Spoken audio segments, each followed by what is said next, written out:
define una alianza. Y una unidad es un acuerdo político con cemento ideológico. ¿Ve la diferencia entre una unidad y una alianza? Yo puedo hacer una alianza con mi enemigo, siempre y cuando con ese enemigo estemos de acuerdo en algo, en una cosa. Que ese acuerdo dure una mañana. Una mañana yo hago alianza. Así hacíamos en la guerra civil.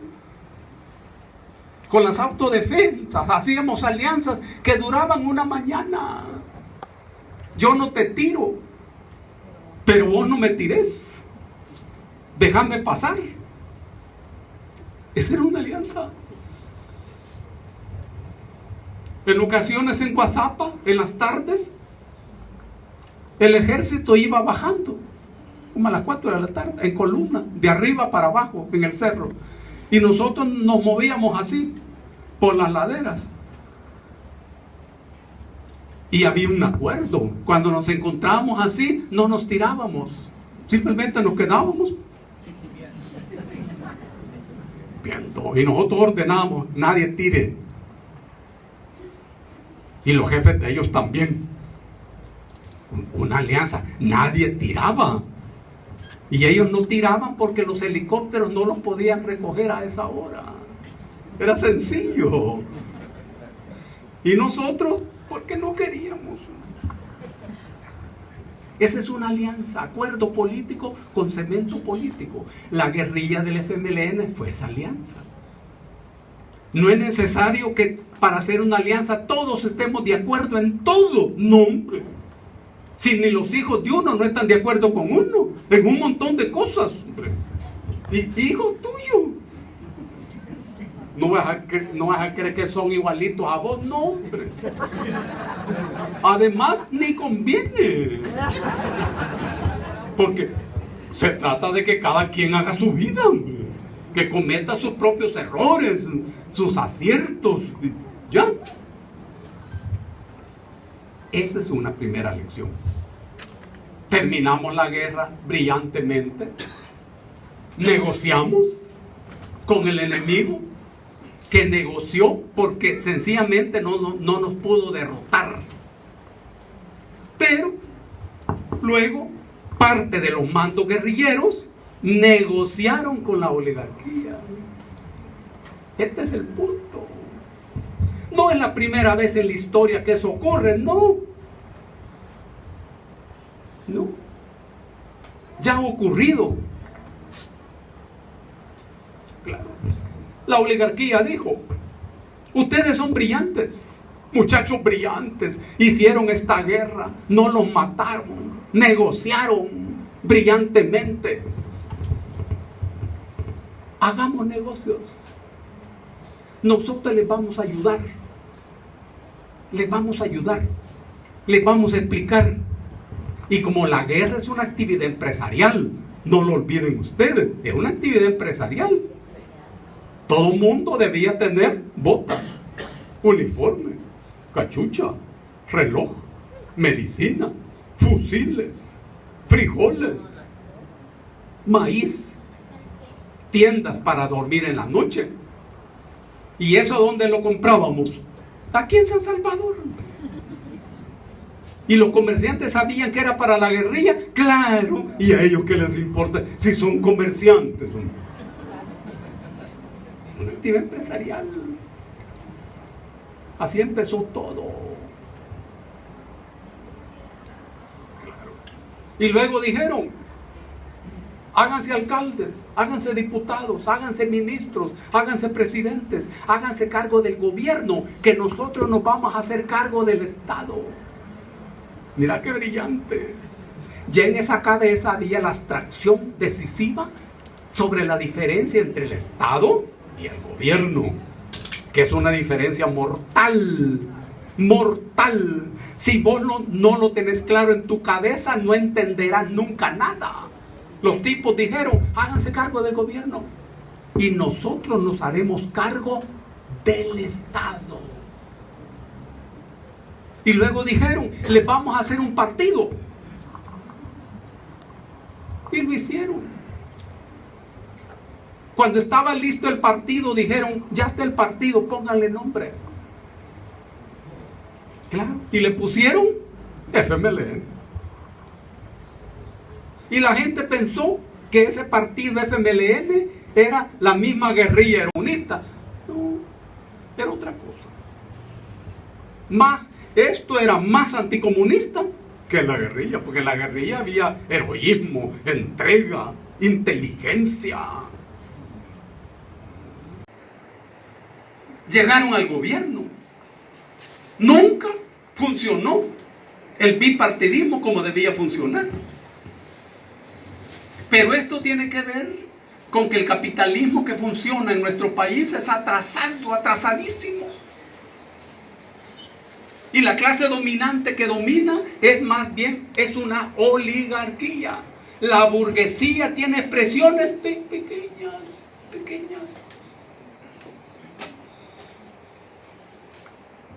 El concepto de oligarquía tiene un sentido antropológico, sociológico, más político. La oligarquía es una práctica política según la cual un grupo de grandes gentes poderosas toman decisiones que le corresponden al Estado. Ese es el modo oligárquico de funcionar. Así ha funcionado el poder aquí. Hasta hoy.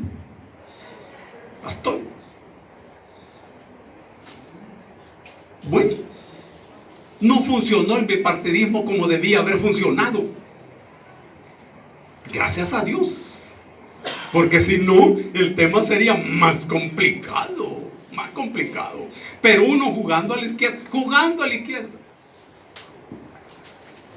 Ese jueguito duró casi 30 años. 30 años.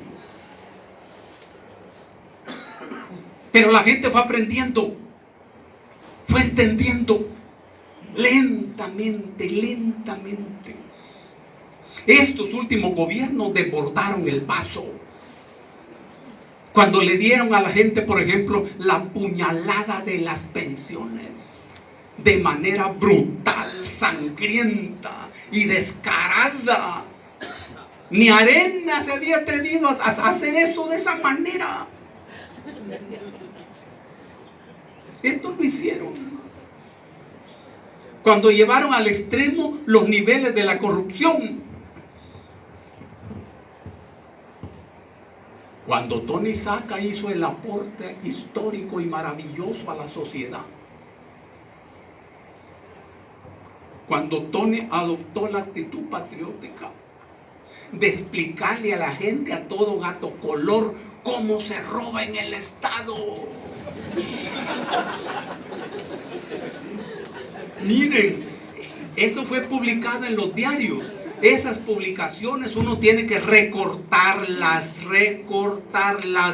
y tenerlas allí como un libro. Es que eso nunca había ocurrido. No, hombre. Y Tony lo que hizo fue decir paso a paso, ¿cómo se hace? Casi un manual para los interesados. Claro, eso fue un golpe en la coronilla y la gente aprendiendo. Pero luego la gran crisis, cuando se monta este gobierno en base a esa alianza, se adoptan dos políticas, una económica, otra ideológica. La económica es el precarismo. En el precarismo se establece una distancia brutal entre el capital y el trabajo, según el cual tu trabajo no vale nada, el capital lo es todo.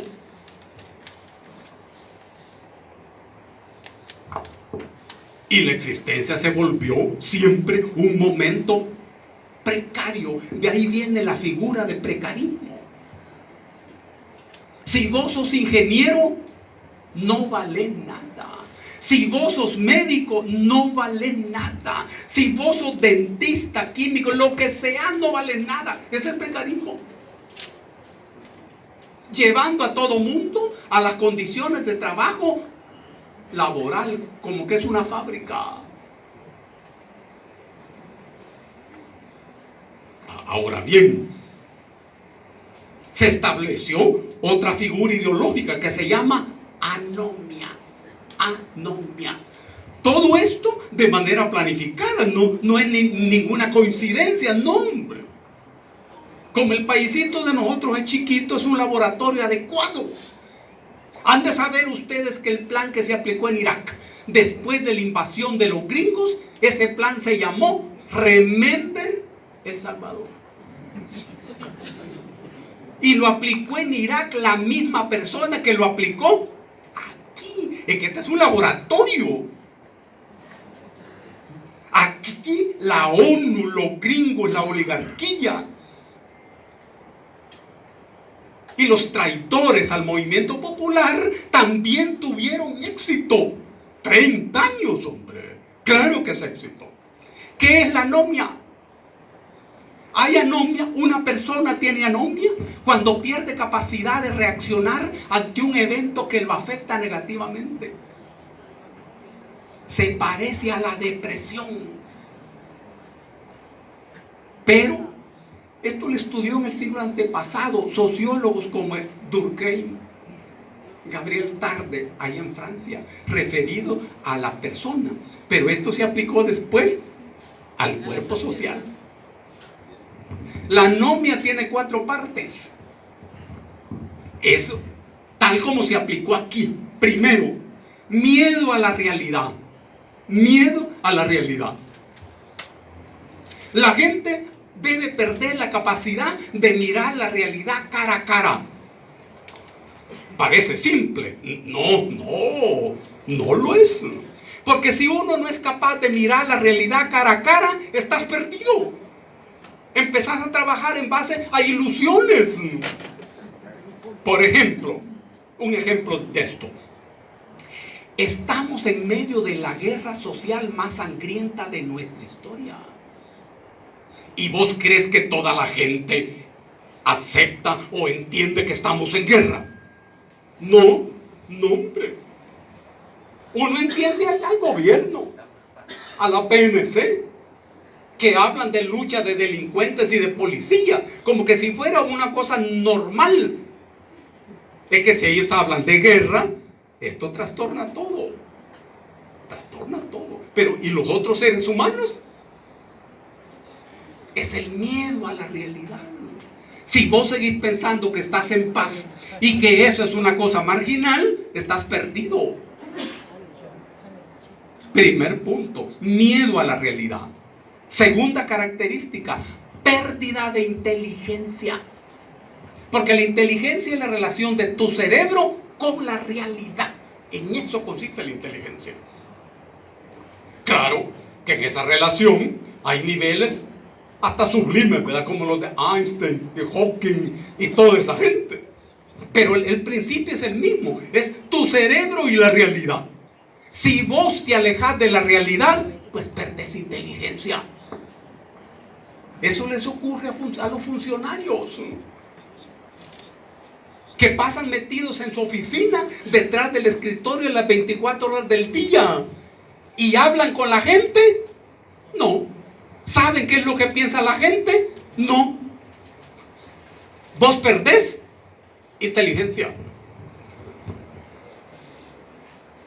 Que eso es lo que ocurre en nuestro país en este momento.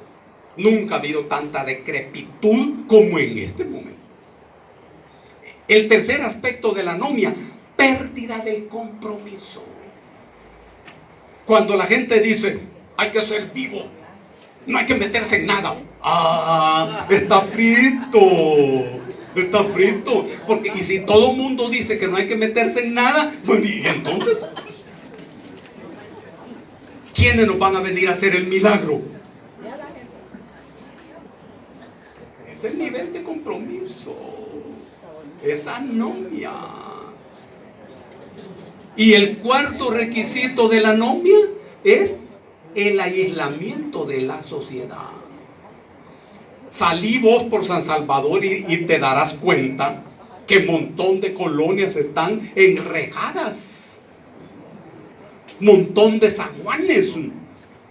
Hay lugares donde no te podés mover y la gente está encerrada, según la gente, segura. Y un montón de cuillos controlando a la gente. Controlando a la gente. ¿A dónde vas? ¿A qué hora llegas? Y lo peor del caso, ¿con quién llegas? Y lo más peor del caso, ¿qué haces con esa que llegas? Esa es la anomia. El precarismo y la anomia. Ahora, aquí hubo una dedicatoria a la pequeña burguesía. ¿Quiénes fuimos los que pensamos la guerra civil? Los que la organizamos, la dirigimos en los frentes y la terminamos de manera negociada. Nosotros. ¿Y quiénes éramos nosotros? Pequeña burguesía intelectual. Claro, en aquellos momentos uno decía que era clase obrera. Yo soy campesino. Y esta afirmación requiere una elaboración.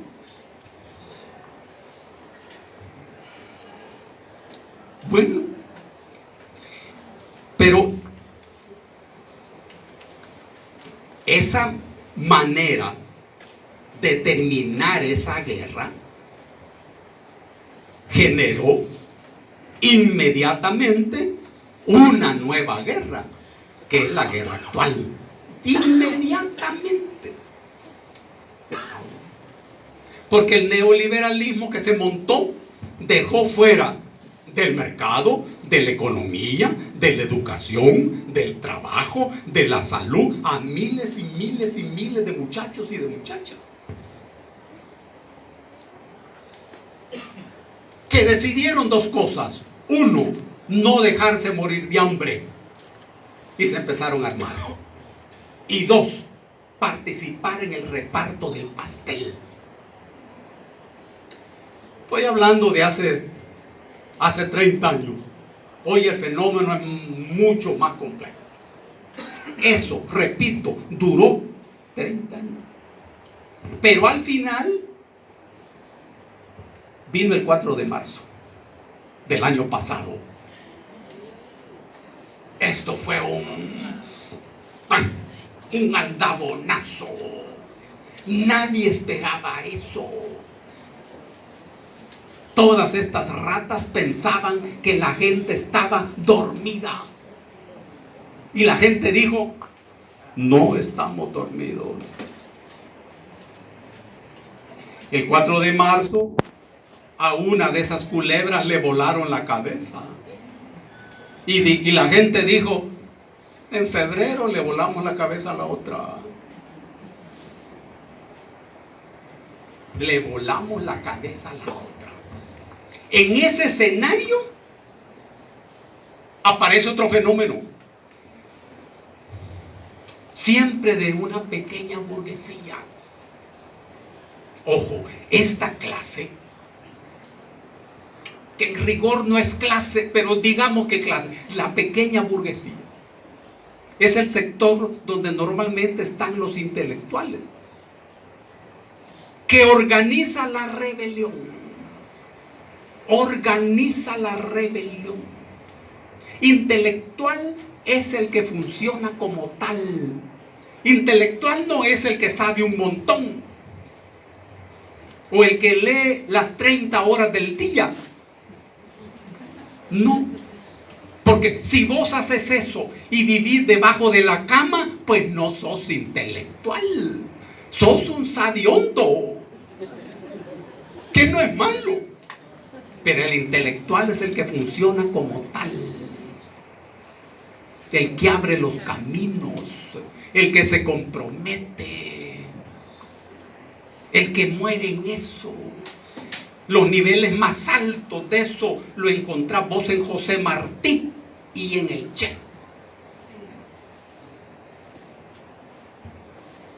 En nuestro mundo a esa clase pequeña burguesía, este diseño que expliqué, le aplicó fervorosamente el precarismo. Cuando yo estaba en tercer año de Derecho, por ejemplo, litigaba. Claro. Ya tenía carro, ya tenía terrenos, ya andaba en los juzgados en Santana, Chalchuapa, Guachapán, Atiquizaya, un gran negociado en tercer año de Derecho. Claro, uno era guerrillero y el sueño de uno no era ser abogado, no. Pero mirad la diferencia. Y hoy vos estás en tercer año de Derecho, ¿te ganás la vida de algo de eso? Jamás, jamás, nunca. Aunque esté graduado. De tal manera que esa persona sale de su casa en la mañana y no sabe si va a almorzar.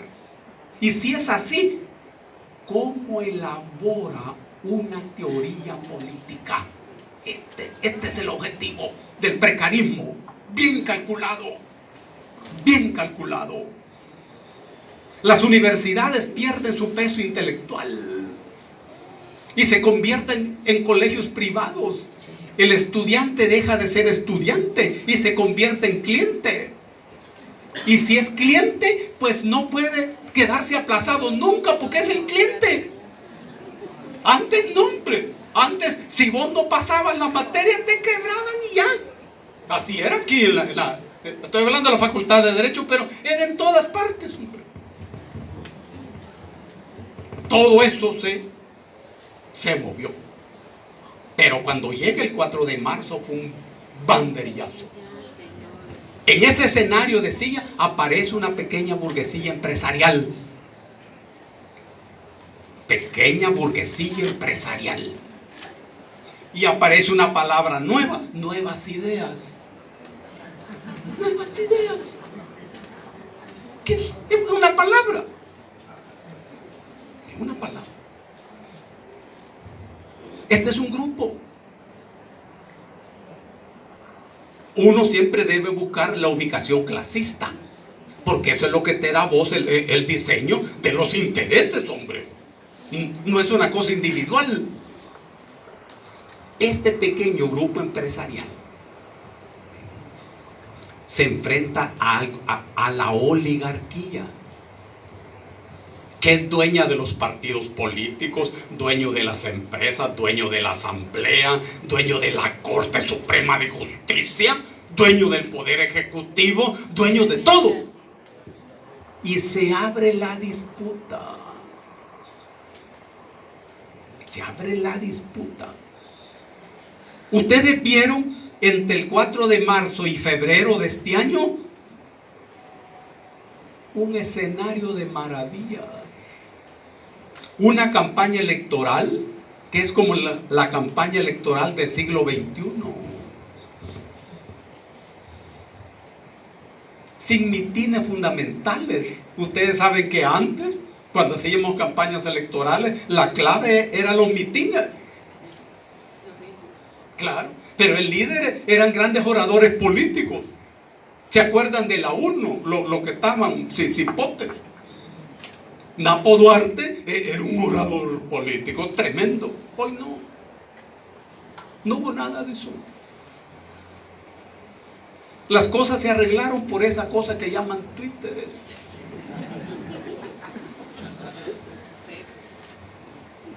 Ni propuestas políticas hubo.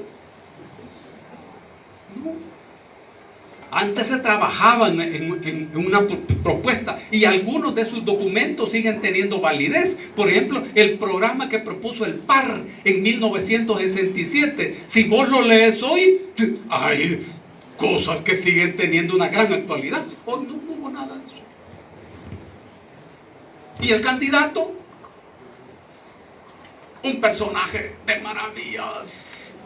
Personaje de maravillas. Ese personaje no puede hablar con la gente.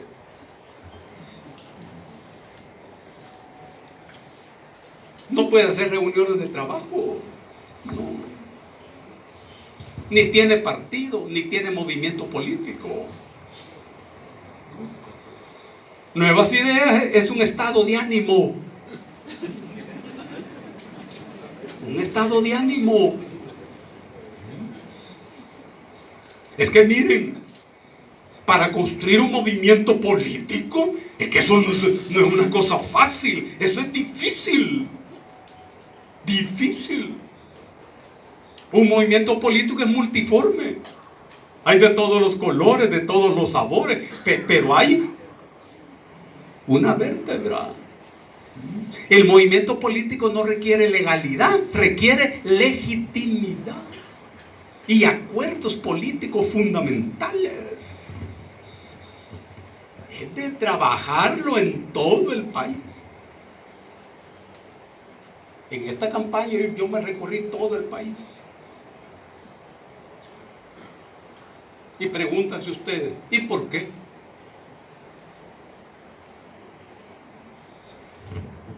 ¿Era por el candidato?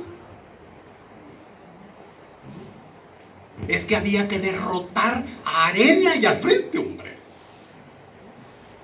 Ese era el objetivo. Para poner al país en un nuevo escenario político, en donde la lucha transcurriera en otros términos. ¿Qué era lo que mantenía amarrada el alma y la cabeza política de la gente? La figura del juego de la derecha y la izquierda. Es que esa es una plancha ideológica. Y no hay nada más difícil que derrotar un edificio ideológico. Sobre todo cuando vos no tenés diarios, no tenés radio, no tenés revista, no tenés nada. Entonces la pelea es desigual. Y en febrero hubo una victoria política, ideológica. La gente al fin se liberó de esa coyunta. Por eso es que fueron derrotados los oligarcas, que son los que sostenían esto. Y fueron derrotados los intelectuales también de la oligarquía, que ellos tienen sus intelectuales, por supuesto, que no entendieron lo que pasaba. No entendieron. Ahora, hay un nuevo escenario político. ¿Cuáles son las características de este escenario político? Uno, la lucha social puede ser más clara, con bandos bien definidos, y eso es valioso. Dos, el movimiento popular puede en estas condiciones ser construido. ¿Cuándo un movimiento puede ser definido como movimiento popular? Uno, cuando esa fuerza participa activamente en la coyuntura. Dos, cuando participa por su propia iniciativa. Tres, cuando participa de manera independiente. 4, cuando participa elevando sus propias reivindicaciones, es decir, poniendo adelante sus propios intereses. En este escenario, con estas 4 líneas, se construye el movimiento popular por tu propia iniciativa. Es que en ocasiones uno es jalado por los otros, es arrastrado por los otros, y vos no tenés tu propio plan de lucha, tus propias reivindicaciones. Es lo que ocurre hoy. ¿Cuál es el plan de lucha del movimiento sindical ahora, en esta coyuntura? Porque la propuesta del gobierno que asume en junio, esa la está haciendo la ANEP, hombre. Está haciendo la ANEP. Ahora, ¿importa lo que ustedes piensen? Si ustedes hacen alguna propuesta de diciendo, no, aquí no, mejor de otro modo.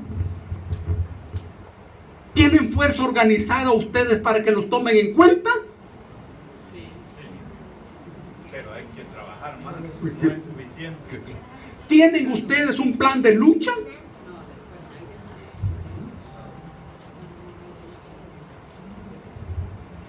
¿Están actuando de manera independiente o dependen ustedes de otros partidos políticos?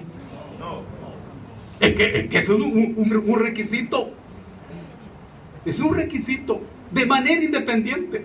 Esto no quiere decir que no se trata de hacer alianzas. Eso es otra cosa, hombre. Claro que hay que hacer alianzas. Miren la alianza del FMLN, preponderantemente anticomunista. Y funcionó, claro que funcionó. Sí, funcionó, pero nos pusimos de acuerdo. 2, 3 cosas. Nunca se va a saber todo lo que ocurría en los frentes de guerra. Nunca. Nos vamos a ir a la tumba. Porque cada sociedad debe hacer sus experiencias. Y lo que ocurría eso, es que eran fuerzas preponderantemente anticomunistas, hombre. Claro que hay que hacer alianzas. ¿Cuáles son las alianzas de ustedes como trabajadores? En primer lugar, entre ustedes mismos, hombre. ¿Hay alianzas claras entre ustedes mismos?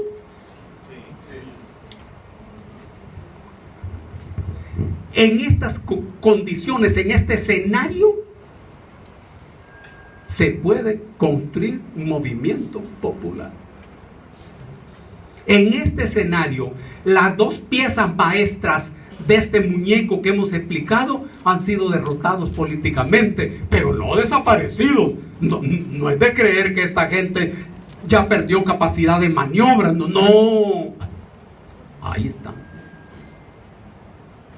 En cuarto lugar, el escenario internacional en que estamos dando esta pelea es ciertamente peligroso, pero promisorio. El imperio estadounidense es un imperio que pierde hegemonía. Ya la lucha económica, la competencia económica, ya no la puede hacer en el terreno rigurosamente económico y acude a recursos extraeconómicos. Es decir, ya no compite. Esto es valioso. Hablo del imperio estadounidense porque es el que tenemos nosotros encima. Y es la posición que vos debes tener muy clara. Nosotros no somos de Occidente. Hablo de la civilización occidental. No pertenecemos a esa civilización. Por mucho que vos tengas una formación intelectual occidentalizada. ¿Y qué se va a hacer? Uno empieza a entender el Estado desde que lee la Ilíada de Homero. Pero no nos han invitado. Tampoco somos de la civilización oriental, lamentablemente. Y si no son ni de Occidente ni del Oriente, ¿de qué dianche sos? Nosotros somos de la periferia, hombre. Nos movemos en la periferia. Luchamos desde la periferia. Morimos en la periferia. Eso hay que saberlo. Ahora bien, ¿y por qué la oligarquía se opuso a esta cosa de esta pequeña burguesía empresarial? Porque entendieron que si estos capturan el Estado, terminaron sus negocios y terminaron sus privilegios y va a llegar otro bloque empresarial a hacer otros negocios. Es así de pelado. ¿En qué consiste la lucha? Por el botín del Estado. El botín del Estado. Y la oligarquía se opuso justamente por eso. ¿Y estaba en lo cierto? No, estaban equivocados. Ahora, políticamente, ¿en qué consiste esta fórmula? ¿Han oído ustedes del centrismo figurado? Aquí se trata de una figura de ese tipo, ya en el terreno político. Se trata de un centrismo figurado. ¿Ustedes se fijaron? Que esa fórmula decía ni a la izquierda ni a la derecha. Y cuando uno oye esa cosa así, vaya, ni a la izquierda ni a la derecha, lo menos que vos tenés que hacer es ponerte buzo. Eso no, es como cuando una muchacha, el muchacho que la anda persiguiendo le dice, yo soy desinteresado. Y entonces, ¿y para qué dianches querés un novio desinteresado? Imagínate, lo vas a llevar al cine y como es desinteresado, se va a poner a ver la película.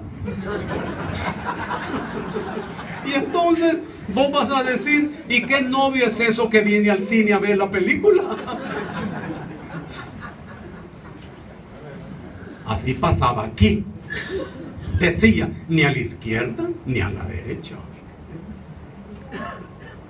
Primer punto. ¿Cuál es la base de eso? Es que en esta coyuntura, eso de las izquierdas y las derechas aparece agotado. Sobre todo aquí en nuestro país.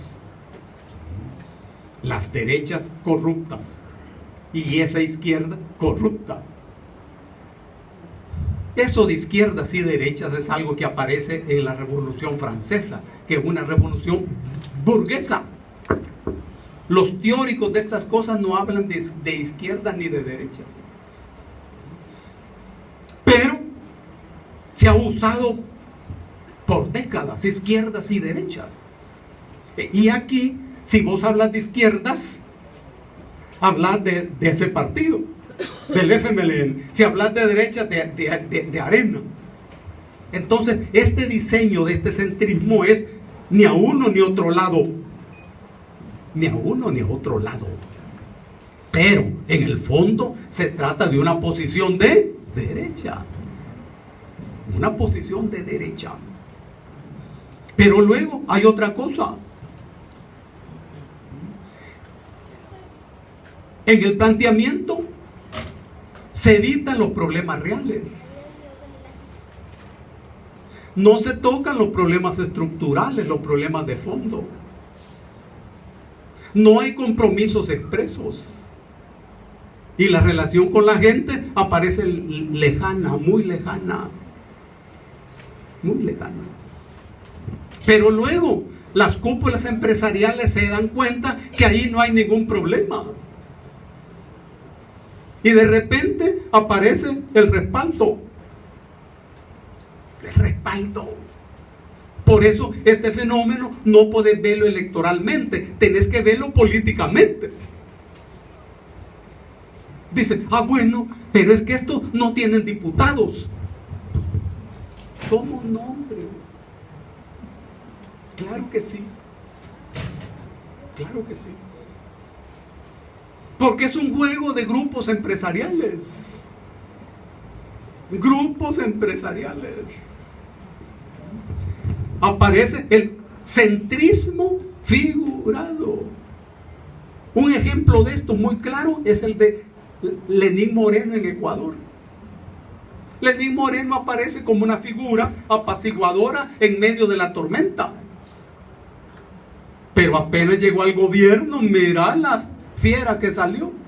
Claro, hoy tiene dificultades.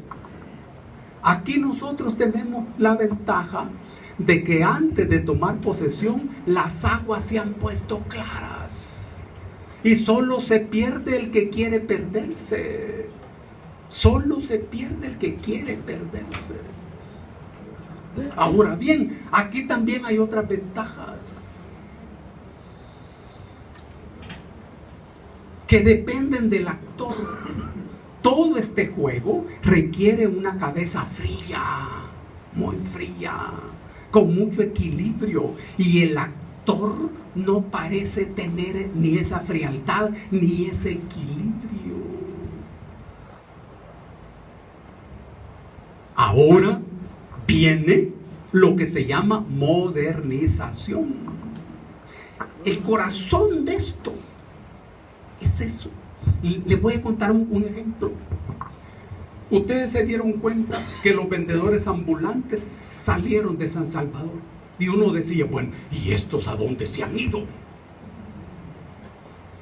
En Soyapango. De repente conquistaron la alcaldía de Soyapango. Como eso de los partidos es una actividad empresarial y eso de las votaciones también. Pero se pusieron en unos andenes de unas empresas allí. Y hay una cosa que ellos llaman los corredores de no sé qué, que es de la modernización, los corredores. Una plaza la iluminan, le ponen esto, le ponen lo otro, sin meterse con los seres humanos, con el trabajo de los seres humanos, la vivienda, no, eso no. Y ese corredor iba a pasar ahí por donde estaban los vendedores ambulantes.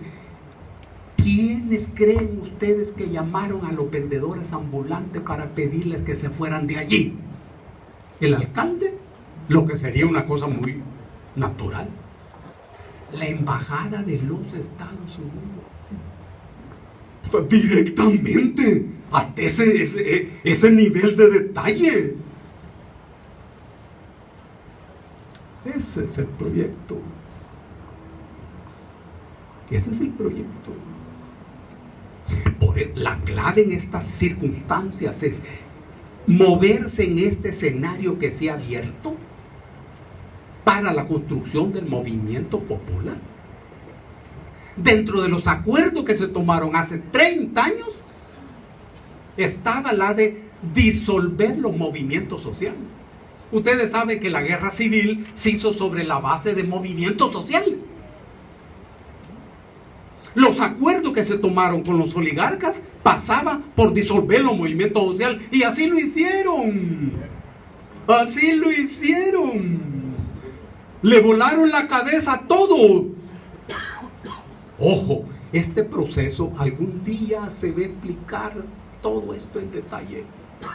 Ojalá uno lo pueda hacer antes de que se lo lleve una de esas diarreas violentas que azotan a la humanidad después de comerte un tamal mal cocido. Sobre todo esos tamales de elote con crema que son tan buenos, pero que son tan peligrosos. Durante las negociaciones se le voló la cabeza a todo. Hoy, en este escenario es el momento. Y en el caso de ustedes, los trabajadores, se están jugando la cabeza, el pellejo. Si ustedes no entienden esto, el capitalismo que viene es brutal, salvaje, controlado por los gringos. Que el enemigo más peligroso es el que está más acorralado, que es lo que ocurre con Washington. Mirá lo que les pasa en Corea. Rusia y China se convierten hoy en el factor de solución de la desnuclearización de toda la península.